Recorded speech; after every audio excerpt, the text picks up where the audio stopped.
Ce que le monde nous envoie n'est pas nécessairement votre choix, mais ce que vous en faites est entièrement votre choix.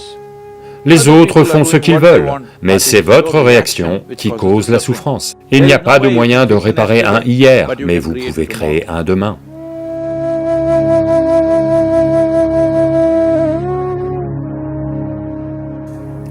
Namaskaram Sadhguru.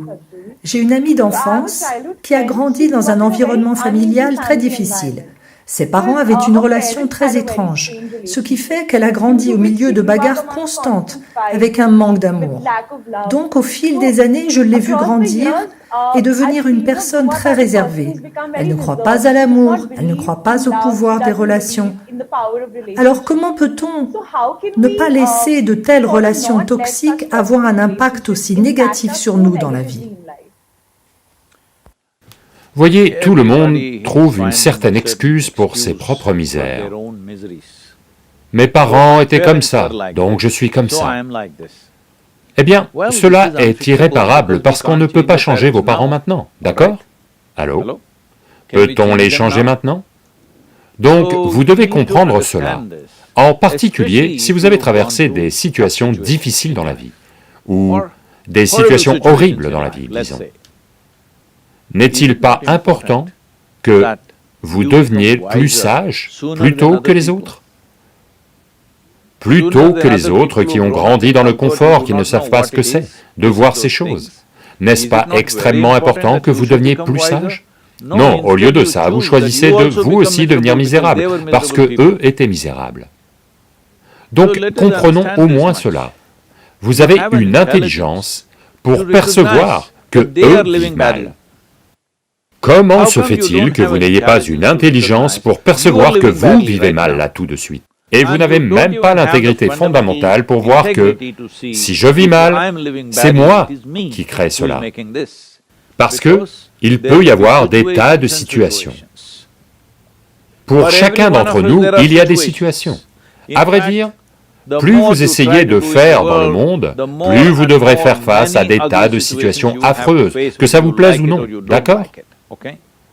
Maintenant, comme vous êtes confronté à des situations affreuses, allez-vous vous aussi devenir affreux? Ou vous allez utiliser cela comme du fumier pour vous épanouir et devenir une fleur merveilleuse? C'est un choix que vous avez. Donc tout ce qui nous fait du mal, tout ce qui d'une manière ou d'une autre est négatif dans une situation donnée, est-ce que vous allez devenir sage ou devenir meurtri est votre choix. Ne cherchez pas de situation idéale, car il n'y a pas d'endroit comme ça. Il n'y a pas d'endroit comme ça. Où que vous alliez, il se passera toujours quelque chose qui, selon vous, est négatif. Est-ce négatif ou pas? Je ne veux pas porter de jugement, mais dans un lieu donné, vous pensez qu'il y a du négatif. Tout un tas de gens qui ont postulé pour entrer dans un institut comme votre ISB, ils pensent tous, si j'entre à l'ISB, c'est le paradis. Mais je suis sûr qu'il y a beaucoup de gens dans votre institut qui pensent que c'est l'endroit le plus horrible, plein de politique, plein d'absurdités, plein de si. N'y a-t-il pas des gens comme ça? Allô? Je suis sûr qu'ils sont là. Ne devenez pas l'un d'entre eux. Parce que, en chaque lieu, il y a des problèmes, d'accord? Là où il y a deux personnes, il y a un problème. La façon dont on gère ces problèmes dépend de, sommes-nous dans un état de réponse consciente à ces problèmes? Ou sommes-nous dans des réactions compulsives à ces problèmes? C'est cela qui détermine la façon dont on se conduit. C'est devenu un syndrome dans le monde entier, parce qu'ils ont tous lu un peu de Freud, un peu de Maslow, un peu de tous ces trucs psychiatriques européens. Et tout le monde est psychiatre. Comme mes parents étaient ça, je suis comme ça. Allons. Où est votre intelligence? Si vos parents étaient comme ça, vous devez faire le serment de ne jamais, jamais être comme ça. Allô? Oui ou non? Si vos parents ont si mal vécu, si c'est vrai, je ne sais même pas s'ils ont mal vécu ou pas, c'est sa perception de la chose, d'accord? On ne sait pas comment ils ont vécu, mais en se fiant à ce qu'elle dit, en supposant que ce soit vrai, s'ils ont mal vécu, n'est-ce pas votre affaire de veiller à ne jamais, jamais commettre les mêmes erreurs que celles qu'ils commettent dans leur vie? N'est-ce pas ce dont l'intelligence humaine est capable? Ou bien l'intelligence humaine est comme... Vous savez, ils étudient les rats et font toutes sortes de conclusions sur les êtres humains aujourd'hui. Tout un tas d'expériences concernant les êtres humains sont faites sur les rongeurs. On examine le comportement des rongeurs et les gens disent « Oh, les êtres humains sont comme ci, comme ça ». N'est-ce pas triste? Pour la créature la plus évoluée de cette planète? Je veux que vous compreniez. Pour vous faire arriver à ce niveau d'intelligence, ça a pris des millions d'années de travail évolutif. Pour vous amener là, au sommet de l'évolution sur cette planète. Donc, étant le sommet de l'évolution, est-ce qu'on montre qu'on est au sommet du monde? Le montre-t-on? Non, on veut s'asseoir sur la tête de quelqu'un d'autre et penser que c'est le sommet. Non, nous sommes déjà au sommet du monde en tant qu'être humain, n'est-ce pas? Mais regardez la façon dont on se comporte tout le temps à se plaindre d'une chose ou d'une autre. Comprenons ceci. Ce que le monde nous envoie n'est pas nécessairement votre choix. Mais ce que vous en faites est entièrement votre choix. Oui, ce que vous en faites est entièrement votre choix.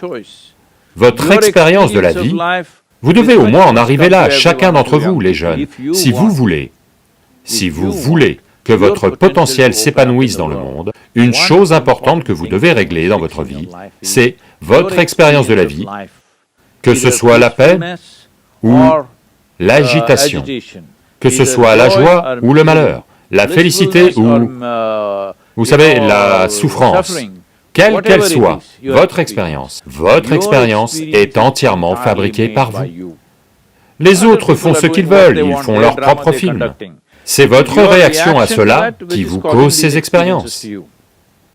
Là maintenant, si je vous insulte, je ne vais pas le faire, je vous le dis juste, Mridu. Disons que je vous insulte. L'insulte est dans ma bouche. Ce n'est pas une balle, elle ne vient pas vous frapper, mais c'est votre réaction qui provoque la souffrance, n'est-ce pas? Disons que je vous insulte gentiment en tamoul, ou telugu, ou kannada. Ce type va comprendre. Ça, c'est un problème. Mais si je vous insulte dans une langue que vous ne comprenez pas, avec un visage souriant, vous allez penser que je vous dis des choses gentilles, n'est-ce pas? Et vous allez me répondre gentiment. Donc je vous le dis, votre expérience de ce qui vous arrive, là tout de suite, est à 100% déterminée par vous. L'expérience humaine a lieu de l'intérieur, pas de l'extérieur. Il y a des influences extérieures. Jusqu'où nous leur permettons de nous affecter, à moins que ce soit des situations physiques. Vous êtes dans une zone de guerre, quelqu'un vous tire dessus, c'est une autre affaire, d'accord? Cela doit être géré autrement. Même là, une réponse consciente vous donnera une meilleure chance de survie que des réactions sauvages. Donc, le privilège d'être un être humain, c'est cela, que nous avons une intelligence pour déterminer ce que notre expérience de la vie devrait être.